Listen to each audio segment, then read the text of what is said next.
Selamat datang di channel Cayat Story. Novel Menantu Dewa Obat. Silahkan like, share, komen, subscribe. Dan jangan lupa nyalakan loncengnya untuk notifikasi bab selanjutnya. 313. Mata Dion langsung berbinar. Ini berarti sama seperti dengan dugaannya. Bagaimanapun juga Kelvin lebih dewasa, jadi dia sambil bertanya beberapa pertanyaan lagi untuk melengkapi pemahamannya. Axel dan Alina bersikeras bahwa Reva sama sekali tidak mengerti keterampilan medis dan juga tidak mengenal dokter hebat apapun. Dan pada saat ini Kelvin baru merasa tenang. Setelah mengobrol beberapa saat, Axel mendapati bahwa Dion tidak marah dan merasa bahwa permintaan maafnya diterima, lalu segera berkata, "Puan Muda Regatta, demi menunjukkan ketulusan permintaan maaf kami, aku ingin mengundangmu untuk makan malam bersama malam ini." Dion mengerutkan keningnya. Di matanya, Axel ini bukan siapa-siapa melainkan hanya seonggok sampah dan sama sekali tidak memiliki harga diri yang sesuai untuk mengundangnya makan malam. Tepat ketika dia akan menolaknya, tiba-tiba Axel menambahkan, "Pada saat itu, aku akan membiarkan Nara menghadiri perjamuan itu secara pribadi dan meminta maaf kepadamu, Tuan Muda Regatta." Mata Dion langsung berbinar-binar. Setelah bertemu dengan Nara hari ini, dia langsung tercengang dan tidak pernah bisa melupakan Nara. Jika mereka bisa makan malam bersama, bukankah dia akan memiliki kesempatan? Lalu dia segera mengangguk dan berkata, "Oke, karena kau telah menunjukkan ketulusanmu, maka aku akan menyetujuinya."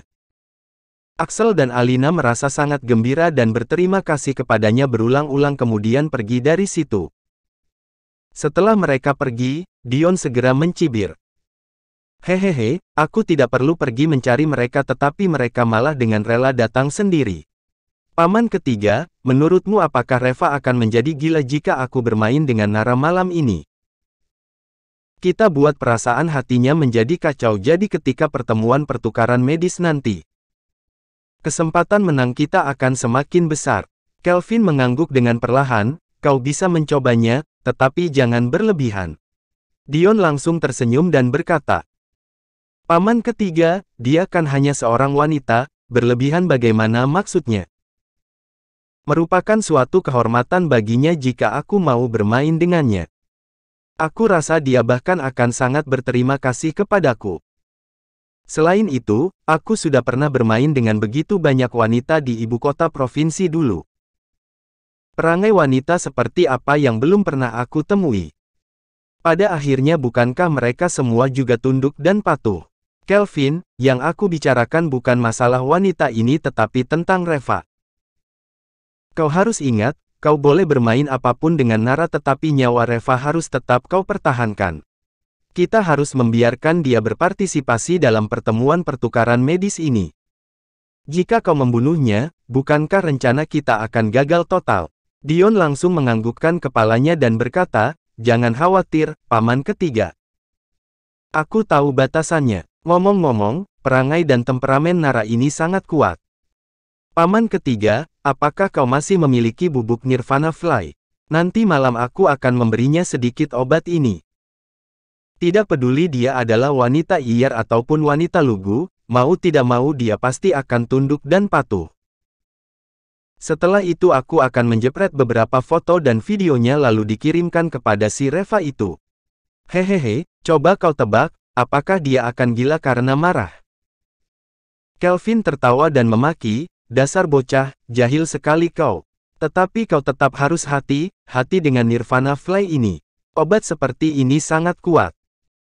Kalau dia tidak tahan aku khawatir kau tidak akan keburu melayaninya sepanjang malam nanti." Dion tersenyum, "Tidak apa-apa, kalau aku tidak keburu nanti aku dapat meminta beberapa teman-temanku untuk membantu. Lagi pula aku hanya ingin main saja. Mana mungkin aku menikahinya. Tujuan kita kan hanya ingin membuat Reva marah agar dapat mempengaruhi suasana hatinya saja." Kelvin tersenyum dan berkata, "Oke, kalau begitu kau harus perhatikan batasannya. Axel ini juga benar-benar orang yang tidak memiliki hati. Baru kali ini aku melihat seorang ayah mengirim putri mereka kepada orang lain untuk dipermainkan. Dion langsung meludah. Paman ketiga. Apa kau tak bisa menebak niat mereka di balik ini? Aku dengar Axel dan Alina istrinya itu terlalu mata duitan. Mereka hanya ingin mendapatkan status sosial yang tinggi jadi mereka sengaja mengirim putrinya agar bisa menikah dengan keluarga kaya. Mereka hanya ingin mendekati keluarga Regatta kita saja. Hanya saja mereka terlalu meninggikan dirinya sendiri. Mereka juga tidak ngaca dulu bagaimana keluarga mereka itu. Bahkan berani bermimpi untuk mendekati keluarga Regatta kita. Untuk jadi pelayan di keluarga Regatta kita saja kurasa mereka tidak cukup pantas. Anak gadis dari keluarga miskin seperti ini hanya dilahirkan untuk dijadikan mainan orang kaya. Ingin terbang ke puncak piramida sosial. Hehehe, dalam dunia ini mana ada begitu banyak kisah Cinderella dengan si pangeran. Orang-orang seperti mereka ini pasti terlalu banyak membaca dongeng dan hidup dalam dunia fantasinya sendiri. Bab 314. Dengan senang Axel dan Alina turun sementara itu Hiro dan Hana masih menunggu di dalam mobil. Pa, Ma, bagaimana? Hana bertanya dengan penuh harap. Alina tersenyum dengan bangga dan berkata, kalau papa dan mamamu yang menangai semuanya pasti beres. Tuan muda Regatta sangat sopan kepada kami. Dia menyuguhkan dan mempersilahkan kami duduk. Penerus keluarga terpandang ini memang benar-benar berbeda. Tak peduli apakah itu temperamen ataupun caranya berbicara. Sama sekali tak bisa dibandingkan dengan para bajingan lokal di kota Carson. Dan juga, Tuan muda Regatta sangat menyukai Nara. Begitu aku mengatakan Nara akan mengundangnya makan malam, dia langsung setuju. Aku rasa hubungan dia dengan Nara pasti akan terkabul. Hana sangat gembira, benarkah? Kalau begitu, berarti Dion akan menjadi kakak iparku di kemudian hari. Bagus sekali, Huff. Kalau Dion jadi kakak iparku nanti aku ingin lihat siapa yang berani tidak menghormatiku di kota Carson ini. Ma, nanti malam aku ikut pergi makan malam bersama kalian ya. Aku ingin mengobrol lebih banyak dengan kakak iparku agar hubunganku dengannya semakin akrab. Alina langsung memutar matanya ke arahnya dan berkata, tidak. Untuk apa kau ikutan pergi ke sana? Malam ini prioritasnya adalah kakakmu, jadi kau jangan ikut campur. Hana langsung cemberut. Ma, aku kan hanya ingin mengatakan sesuatu yang baik mengenai kakakku. Lagi pula dengan sifat kakakku itu, jika dia benar-benar pergi nanti malam, aku yakin dia juga pasti tidak akan menjaga image-mu. Jika sampai dia mengacaukannya lagi bukankah semua usahamu ini akan sia-sia saja? Jika aku ikut ke sana setidaknya aku bisa ikut membantu agar semuanya berjalan lancar agar akhirnya kita semua tit. Ak merasa canggung nantinya. Axel mengangguk, Hana benar. Bagaimanapun juga Nara adalah kakak Hana jadi sudah sewajarnya Hana ikut pergi. Ini bisa dianggap sebagai pertemuan resmi keluarga kita dengan Tuan Muda Regatta. Alina mengangguk, oke, kalau begitu, Hiro, jangan lupa untuk menjemput kami malam ini. Hiro mengangguk dengan enggan, Ma, kalau begitu aku akan pulang sebentar untuk bersiap-siap. Alina menatap. Kau bersiap-siap untuk apa? Kau kan tidak perlu ikut. Kau hanya perlu mengantarkan kami saja. Hiro tercengang. Aku tidak perlu ikut. Alina berkata, tentu saja. Keluarga Regatta hanya ingin bertemu dengan keluarga Sukita. Kau adalah menantu kami. Tidak pantas bagi kau untuk ikut ke sana. Lagi pula, dulu kau selalu berkumpul bersama para bajingan itu sehingga reputasimu juga buruk. Sedangkan keluarga Regatta adalah keluarga terpandang. Yang mereka inginkan adalah keluarga dengan latar belakang yang baik. Masa lalu kau itu penuh dengan hal yang buruk, pahamkah kau? Mendengar itu Hiro begitu emosi dan marah. Dasar brengsek, sekarang kalian merasa reputasiku buruk. Batin Hiro. Di waktu dulu ketika keluarga kalian sedang terpuruk dan ingin menikahkan putrimu denganku, kalian datang dengan memohon. Ketika aku mencari seseorang untuk membantu masalah kalian, kalian mengatakan semua yang baik tentang diriku dan bahkan mengatakan kalau ingin mencari menantu harus yang seperti aku ini. Sekarang setelah kalian menemukan yang lebih baik dan lebih kaya langsung mengatakan aku tidak baik dan tidak selevel. Jika bukan karena aku menyukai Nara pada saat itu, siapa juga yang akan menikahi seseorang seperti Hana? Tentu saja, kata-kata ini hanya bisa dia katakan di dalam hatinya saja saat ini. Keluarga Su tidak seperti dulu lagi jadi dia hanya bisa menahan amarahnya. Hana juga tidak menyetujuinya, sudahlah, kata-kata mamaku tidak salah. Kau antar kami saja nanti malam lalu kau pergi cari makan sendiri. Tetapi jangan keluyuran terlalu jauh karena nantinya kau masih harus menjemput kami setelah selesai makan. Meskipun keluarga kami tidak sebaik keluarga Regatta. Tetapi jika tidak ada mobil yang khusus untuk mengantar jemput juga tidak baik jika nantinya kedengaran oleh orang lain, Hiro. Kau jangan membuat masalah malam ini, oke?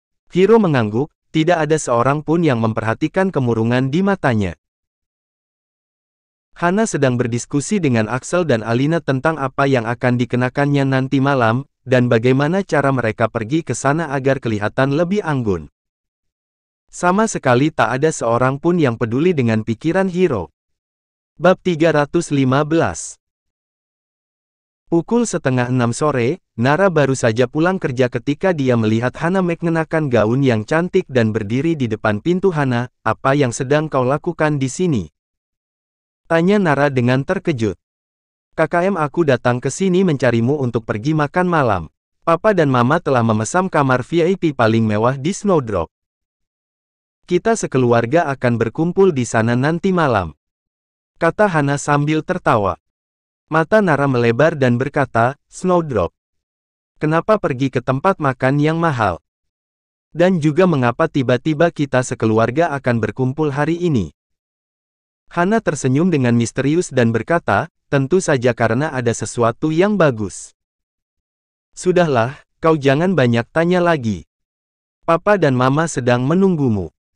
Ayo cepat ke sana. Secara refleks Hana menarik Nara ke dalam mobil. Dengan cepat mereka sudah sampai di Snowdrop dan masuk ke dalam ruang VIP. Tampak di sana Axel dan Alina sudah menunggu di dalam ruangan itu. Nara menyapa mereka dan bertanya dengan bingung mengenai apa yang terjadi. Oh, begitu. Kami telah mengundang tamu VIP untuk makan malam bersama. Jadi keluarga kita harus berkumpul semua di sini, ujar Axel dengan santai. Nara langsung terkejut, tamu VIP. Tamu macam apa? Axel dan Alina saling menatap dan berkata dengan tersenyum, dia adalah Dion dari keluarga Regatta di ibu kota provinsi. Apa? Ekspresi Nara langsung berubah dan dia segera berdiri, kalian. Mengapa kalian mengundangnya makan malam? Orang ini sama sekali bukan orang baik. Axel sangat marah dan langsung memaki, lancang. Nara, apa yang kau katakan? Mengapa Dion bukan orang baik? Dengan panik Nara berkata, saat dia datang ke perusahaan kita hari ini, kalian juga sudah melihatnya sendiri, kan? Bisakah dia dikatakan sebagai orang baik? Alina tersenyum dan berkata, Nara, kau tidak boleh mengatakan seperti itu. Dion datang ke perusahaan kita kan untuk mengundangmu ke pesta dansa. Undangannya itu dengan jelas menunjukkan bahwa dia menyukaimu. Nara, tidak ada salahnya kan jika seorang pria naksir kepadamu. Nara, yang dia tunjukkan itu bukan perasaan menyukai. Begitu naik sudah langsung berbicara dengan nada memerintah. Lagi pula, memangnya dia anggap apa aku ini? Aku sudah punya suami, jadi mengapa aku harus menjadi pasangan dansanya? Alina mengibaskan tangannya dan berkata, Nara, Dion adalah penerus keluarga Regatta. Dia sudah terbiasa dihormati jadi ucapannya pasti agak tegas dan memerintah. Tetapi bukankah ini adalah wujud dari seorang pria yang berkuasa?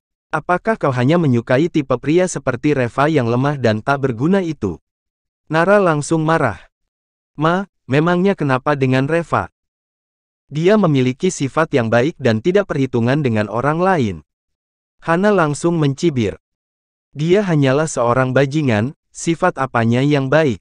Dia bukannya tidak perhitungan dengan orang lain tetapi dia tidak mampu. Dan hari ini dia malah beraninya menghajar orang Dion. Ini sama saja dengan menghina keluarga Dion. Jika dia berani melakukan hal seperti itu lagi, keluarga Regatta pasti tidak akan melepaskannya.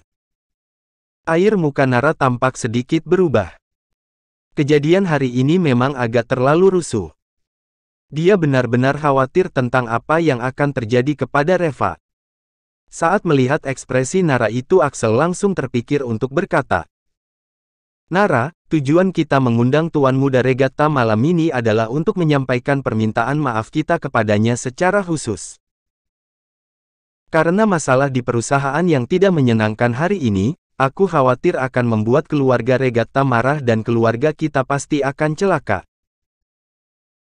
Nara, jika kau tidak ingin melihat mayat Reva dibuang di atas jalan, lebih baik kau ucapkan beberapa kata manis kepada Tuan Muda Regatta agar dia mau mengampuni Reva." Nara tampak ragu-ragu. Dia benar-benar khawatir tentang apa yang akan terjadi pada Reva. Jika hanya dengan meminta maaf kepada Dion dapat menyelesaikan masalah ini, Nara tidak merasa keberatan untuk menundukkan kepalanya. Tetapi pertanyaannya adalah apakah Dion akan melepaskan mereka begitu saja? Setelah berpikir sebentar lalu Nara berkata, bagaimana kalau aku menelepon Reva dulu?" Axel langsung berkata, "Tidak boleh. Kau sudah gila ya? Jika Reva mengetahui tentang ini, dia pasti akan datang dan membuat rusuh. Pada saat itu, aku rasa Tuan Muda Regatta pasti akan membunuhnya di sini. Apakah kau ingin melihat Reva mati di sini?" Silakan like, share, komen, subscribe. Dan jangan lupa nyalakan loncengnya untuk notifikasi bab selanjutnya.